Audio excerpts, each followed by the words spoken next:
The Honourable Murray McCully. Mr Speaker, I want to take the opportunity today to make some brief remarks in relation to the release of the Auditor-General's report today, and to those members of the public who listened to the contribution from Mr Parker and feel confused. Can I simply say to them that they should read the report? I can't do justice to it in a few remarks in the chamber today.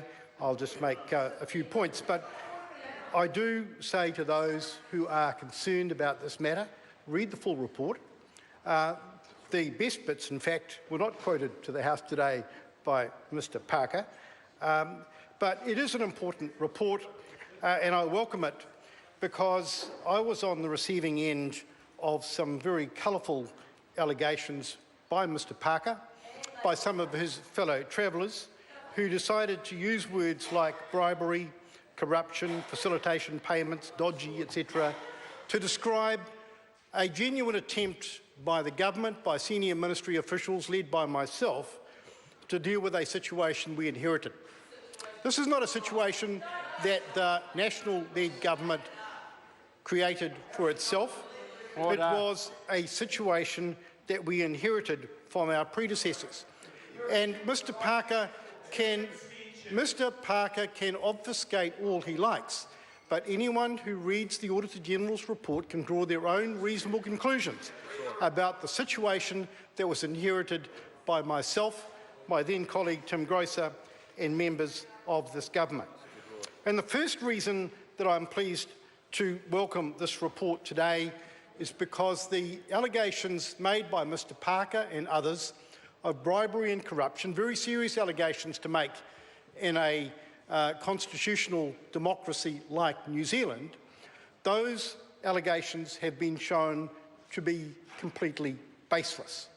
After full cooperation from members of the government, members of the New Zealand Public Service, and all parties involved in this interesting period of recent history, the Auditor-General has said very clearly, and I quote from page 54, "No evidence of corruption, bribery or a facilitation payment was found.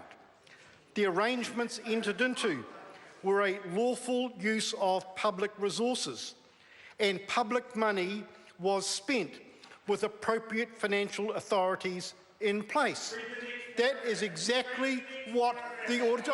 I'm going to talk about the next paragraph. Order. The Auditor-General has made a full frontal finding that the very colourful, defamatory accusations being made by some members of this House are simply baseless and false. And can I say, nobody listening to this debate should be surprised about that. This was not a process that was conducted by 3 or 4 people in a dark room. This is a process that involved months and months of discussion, involving the most senior officials in the Ministry of Foreign Affairs, senior officials from the Middle East and Africa Division, senior officials from the Trade Division, the most senior legal people available to the Ministry of Foreign Affairs, indeed external legal advice on aspects as well. So it should come as no surprise to anyone that there is a full frontal finding of the Auditor-General today that there was no bribery, there was no corruption, there was no facilitation payment, there was a set of arrangements that were, quote, a lawful use of public resources and, quote, that public money was spent with appropriate financial authorities in place.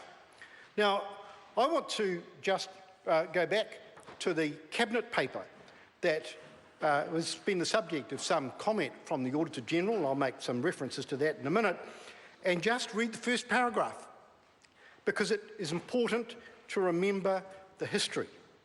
This paper updates ministers on progress in resolving a serious bilateral relationship issue with Saudi Arabia that poses a major threat to New Zealand's trade and economic interests. For the past 4 years, this issue has spilled over into the wider Gulf Cooperation Council and has been asserted by the GCC to be the only obstacle to ratification of the New Zealand GCC FTA. Mr. Speaker, a FTA that was fully negotiated, completely negotiated by negotiators on both sides, and with the Saudi government put in place a block on further interaction because of offence that had been caused by the history that I invite members who are interested to read in the Auditor-General's report. Now, it is true, and I'm going to be more even-handed than Mr. Parker and concede that there are some areas of this history that the Auditor-General gives the government less than approval for. It does suggest that some aspects of this process were less than perfect. It describes, first of all, the use of a contract for services as, quote, problematic.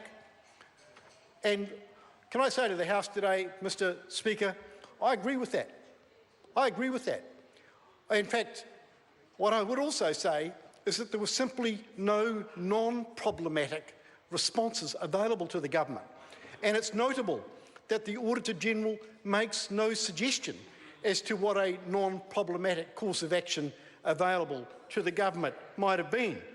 And can I be quite clear that the course of action that could easily have ensued, one of just simply letting matters fester even further, would have been even more problematic to the government, more problematic to New Zealand, more problematic to our long-term trade and economic interests.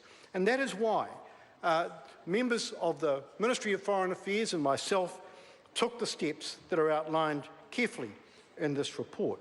Now, as Mr. Parker has told the House, there is a comment in the report that suggests that additional analysis should have been provided in the Cabinet paper that went to the Cabinet Committee and the Cabinet. And I want to say first and foremost that I am not going to comment on those findings of the Auditor-General. It seems to me to defeat the whole purpose of having such an independent exercise as this if people are simply going to give it their own analysis and spin. And I just want to say that to the extent that there are matters that the Auditor-General suggests could have been undertaken better, to the extent that there are procedures or processes that could have been improved, can I say, as the Minister responsible, I'll take that on the chin. I believe that we did our best in some very difficult, some very trying circumstances, and to the extent that there were blemishes in the process along the way, they've been identified by the Auditor-General, and that those comments should be treated with respect, and I certainly will do so. The most important point that I want to make to the House today is that the objective that the government set in embarking on these proceedings has been substantially achieved. And I want to refer to a press release here that was released by my colleague, the Minister of Trade, on the 29th of September in the course of a visit to Saudi Arabia, which has headed New Zealand and Saudi seek early completion of GCC FTA, and accompanying this statement is a joint statement signed by Minister Todd McClay and by the Saudi Arabia Minister of Commerce, jointly committing the two governments to the early completion of the GCC FTA. That visit followed one that I had undertaken earlier myself and follows interactions I've had with each of the other 5 governments of the Gulf states to confirm that this matter, having been resolved to the satisfaction of the Saudi parties, and particularly the Saudi government, the objection has been removed and the issue of the free trade agreement is now back on the rails and will take its proper course. Mr. Speaker, those who do not take an interest in these matters may be surprised to hear this is a very important market to New Zealand producers today. This is going to be a much more important market to New Zealand in the coming years, not just because the Gulf states themselves are hugely important, not just because they are natural partners in that they have significant funds but a significant lack of arable land and water, and that their number one priority is food security, but also because, Mr. Speaker, this is the gateway to the African continent, where there is going to be an explosion of trade and economic opportunity for New Zealand business in the years to come. For any New Zealand government simply to walk away from a frozen FTA negotiation because it was difficult to resolve would not have been a responsible course of action. It was not one that I was prepared to contemplate. And so, sir, to the extent that there are criticisms that are levelled at the process in the Auditor-General's report today, I accept those criticisms as the Minister responsible.